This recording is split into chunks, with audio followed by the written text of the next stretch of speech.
bilan suhbatlashib o'tirgandik. Homiladorlik bo'yicha davrdagi etaplardan, zinapoyalardan qarab o'tganimizni birinchi marta qabulga kelganlarida biz konservativ lecheniya boshlagandik. Homiladorlikka tayyorlov programmasi asosida necha oy konservativ lecheniya qildik? 5 oy konservativ lecheniya qildik. Usul yorishda ozgina muammo bo'ldi. Keyin ozgina chandiqli jarayon bor degan xulosaga keldik. Shundan keyin diagnostik laparoskopiya hamda gastroskopiya qilishga qaror qildik va tuxumdonlarni sketching qildik.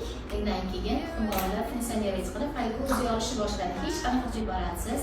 Qorin bo'shlig'ida bir qancha adenomioz o'choqlari bor edi. Ularni o'choqlarini olib tashladik. Va ravqarasi 6 oydan keyin mana Alloh irodasi bilan Alloh bizani homiladorlik bilan quvontirdi. Hozir homilamiz rivojlanyapti va 2 oydan уже oshganmiz. Xursandsiz? Juda ham xursandman. Juda ham xursandsiz. Yana kelasizmi keyingi homiladorlik harakat qilishimiz.